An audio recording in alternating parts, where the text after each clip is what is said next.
Школьникам Коми предложили билет в будущее. Это главный проект страны по профессиональной ориентации школьников.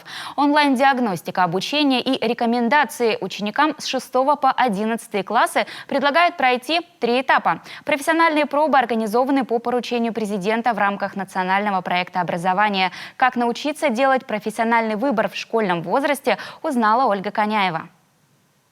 Запрещает ту или иную информацию публикации. Скажем так, публикация – это выставление на всеобщее обозрение. Вот кто такой товарищ администратор веб-сервера. Эти воркутинские ребята пока даже не будущие айтишники, но узнав суть профессии и прикоснувшись к ней ближе, кто-то, возможно, уже сделал шаг навстречу будущей карьере. Разработка игры, обжим кабеля – такой опыт, знания и умения позволят им понять, стоит ли развивать себя в этой сфере. В Воркутинском политехе профессиональные пробы прошли этой осенью 40 человек. Уже сейчас я вижу, кто к нам на следующий год придет осознанно получать эту специальность. Они прям загораются. Ничего себе, я думаю, компьютерное – это что-то компьютерное, что-то игры играть. А здесь они, ого, я и кабель обожал, и сайт теперь могу создать. И ребята осознанно к нам придут 1 сентября и скажут: я здесь был на профпробе, мне здесь понравилось, возьмите меня учиться. Для начала все участники профориентационного проекта «Билет в будущее» проходят онлайн-диагностику, дабы определить профессиональный интерес и получить оценку гибких навыков памяти, внимания, коммуникативности. Теория – это и знакомство с картой самых востребованных, перспективных индустрий и компетенций. Я узнала о том, как нужно развивать свои навыки и как определить, какая профессия тебе подходит. Лично для меня это профессия, связанная с творчеством в сфере человек-человек. Второй этап – профессиональная проба. Школьники 6-11 классов Коми могут выбрать из порядка 30 компетенций различной направленности. Это сфера услуг, образование, промышленность, медицина, IT, технологии. На сайте «Билет в будущее» для того, чтобы поучаствовать в профессиональных пробах, необходимо пройти регистрацию, родителям школьника подтвердить участие в этом проекте, пройти тестирование и выбрать площадку и профессиональную пробу и время, когда вы хотите непосредственно пройти эту пробу. Знакомство с внутренней кухней профессии проходит в стенах 18 учреждений. В каждом с учетом специфики образовательной организации. В Ухтинском медколледже профориентационную работу вели и раньше. Но программа «Билет в будущее» основана на особых стандартах профмастерства – WorldSkills. А потому и преподаватели прошли спецподготовку. Сегодня наставники дают основы сердечно-легочной реанимации. 9-классник Клим Щебляков выбрал целенаправленно медицину, хотя по результатам тестов подошли и другие профессии. Что-то с технологией точно связано, то есть плотницкое, по-моему, дело точно было.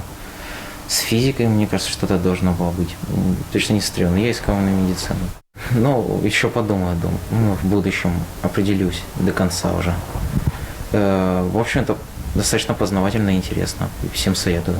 Все профмероприятия, в том числе и наши, они нацелены на осознанный выбор школьниками профессии. И наше мероприятие, оно, конечно же, тоже нацелено на это.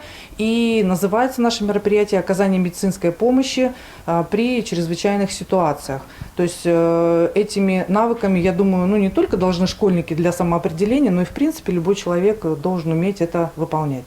Кроме Воркуты и Ухты, профессиональные пробы проходят в Усинске, Сосногорске, Ударском, Книшпогосском, Сыктывдинском районах. И большая часть, конечно, в Сыктывкаре. Занятия как очные, так и в дистанционном формате. В данном случае мы изучаем профессию кузовной ремонт. И сегодня на занятии мы будем восстанавливать бампер, то есть трещину. Будем заклеивать бампер и восстановление его. Разбираться в устройстве машины, уметь находить и устранять поломку. Это точно пригодится в жизни, говорит 9-классник Руслан. И не исключено, что поступит на автомеханика. Тут все достаточно понятно, все по пунктам расписано, какие инструменты, что крутить и что закручивать. Примерно так сделал свой выбор год назад Андрей Пименов. Посещал ради интереса технический кружок, а после успешного участия в соревнованиях WorldSkills Junior сомнений не осталось. Сегодня он в качестве наставника. Пришел я сюда учиться, потому что у меня были соревнования, когда я был в 9 классе. У нас были тут соревнования. Потом мы выиграли одну республиканскую игру. Профессию-то знаю, вот сюда пошел. В результате не только умения и навыки участники проекта, его инициатор, кстати, президент России, получают индивидуальные рекомендации, как выбрать свою траекторию развития, учатся понимать себя, свои сильные и слабые стороны и осознанно принимать решения. Только в Коми проект рассчитан на 2000 школьников. Подать заявку можно до конца ноября. Республика участвует в проекте с 2018 года. За это время треть девятиклассников, прошедших профессиональную пробу, получили свой заветный билет в будущее. Определились с направлением образования и поступили в средние профессиональные учреждения региона. Ольга Коняева, Алексей Паршуков, телеканал Юрган.